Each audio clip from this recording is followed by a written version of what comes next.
You know that age-old question? If a tree falls in the forest and no one is around to hear it fall, did it make a sound? Well, nowadays, the answer is easy. The tree sends a data alert. In Brazil, there are tiny sensors strapped to tree trunks, measuring moisture, wind, and even stress, uploading it all to the cloud. And I'm sure it's very easy to just put a microphone in there and be like, heard the sound. Nowadays, the fall, it wouldn't echo. It would ping. A forest with Wi-Fi. I guess the tree's leaves rustling in binary. And suddenly, the question isn't whether a tree made a sound. It's whether we still know how to listen. I'm gonna dive into this concept of these connected trees today. So you're already here. You might learn something. Come along. Welcome to the insides of my logbook while doing a PhD in AI. I'm hoping that you think, I hadn't thought about it like that. So when I was doing some research for this episode, I came across this company called Treeva.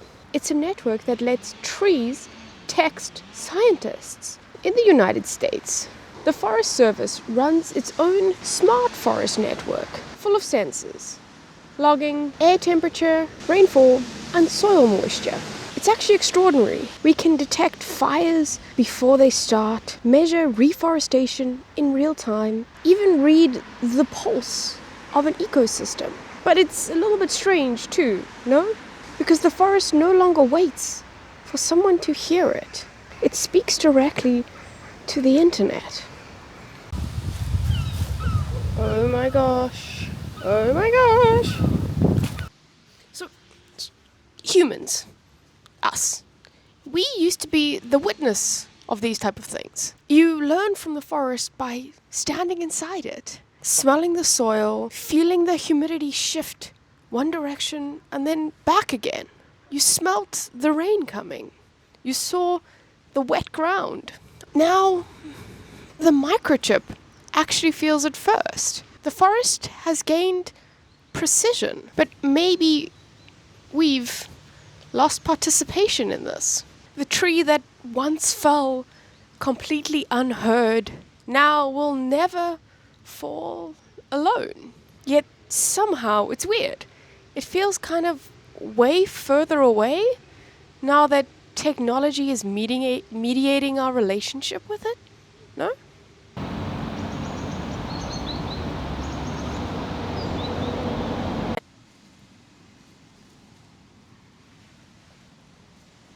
Now, the original question was about existence through perception. Does it really depend on what's being observed? I.e., if nobody heard the tree fall, did it actually fall? Today, every leaf has a sensor. Every silence, a metric. Observation is no longer the problem. It's the saturation. We've replaced mystery with measurement, wonder with data. When a tree falls now, it's not that no one hears it. It's that everyone does. And no one pauses.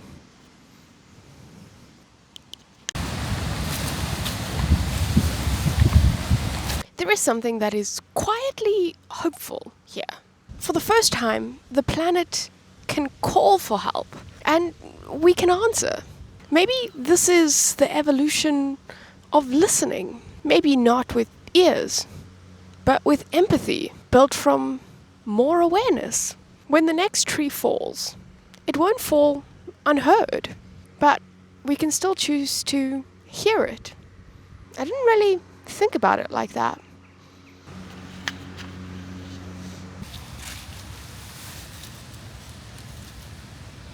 What the? Oh my gosh.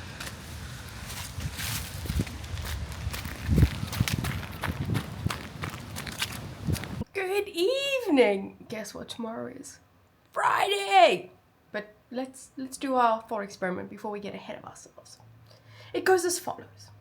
Imagine a world where every living thing, every tree, wave, and gust of wind broadcasts its state in real time. Silence would vanish. We'd know everything the earth says. thinks, and feels. You can see I'm humanizing it a bit. But nothing would fall unheard.